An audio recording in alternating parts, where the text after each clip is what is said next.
Hello! Et nous voici de nouveau réunis. C'est un bonheur de vous retrouver pour cette session 3 déjà, avec l'épisode 1, l'intuition. Et donc, c'est Fabio qui va introduire le sujet, distinguer les parasites. Comment vas-tu, Fabio?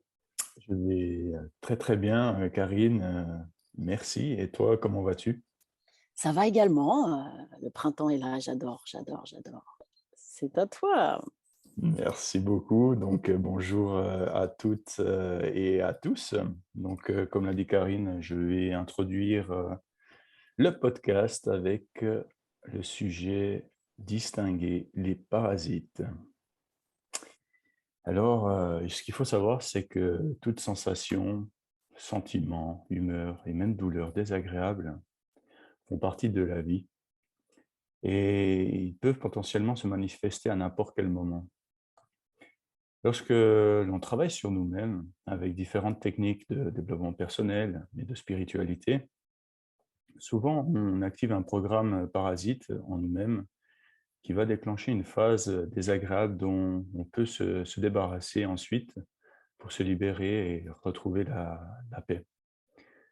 Ces parasites sont la cause de bien des maux et ils nous empêchent d'être, dans le moment présent et surtout, d'élever, notre, conscience. Donc, plus il y a de parasites, plus on est éloigné de notre vraie nature, notre moi réel et bien évidemment, moins nous sommes, compétents et puissants.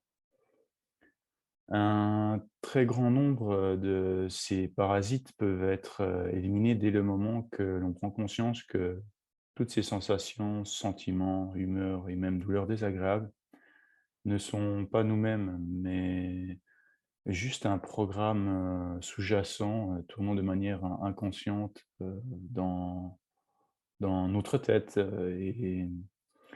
et affirmons que finalement, cette douleur, cette humeur, ce sentiment, ben, c'est nous-mêmes et donc qui agit, à notre place, contre notre propre libre arbitre.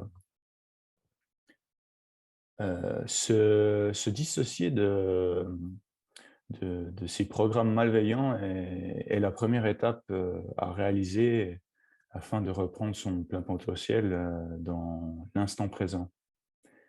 Ainsi, par un questionnement répétitif des aspects positifs et des aspects négatifs de ces programmes, on peut petit à petit s'en libérer. Comme je le disais dans les premiers épisodes, du podcast, il est utile de se demander, «Qu'est-ce que je ne veux plus dans ma vie et pourquoi je ne le veux plus?» Et ensuite, se poser la question de ce que je veux et pourquoi je le veux. Donc une fois, qu'on a passé cette phase, il faut se poser la question de: «Qu'est-ce que je suis prêt à mettre en place pour aller vers ce que je veux?» et surtout, pour éliminer ce que je ne souhaite plus. Et en dernier, recours, donc il faut vraiment passer à l'action avec des actes concrets pour, se débarrasser, concrètement de ce qui nous parasite. Donc c'est en activant notre énergie, c'est-à-dire en faisant un geste, en posant des paroles, en posant des actions qu'on active l'énergie et que finalement on complète la boucle. Donc, je vous remercie, à toutes, et à tous de votre attention et bah, je vais passer la parole à Karine avec, l'observation. Merci, Fabio, pour cette introduction. Alors, après tes commentaires, passons à l'action. Mais tout d'abord, pour faire un clin d'œil au dernier thème et pour toi Fabio qui marche, marche, marche encore, je vous pose la question.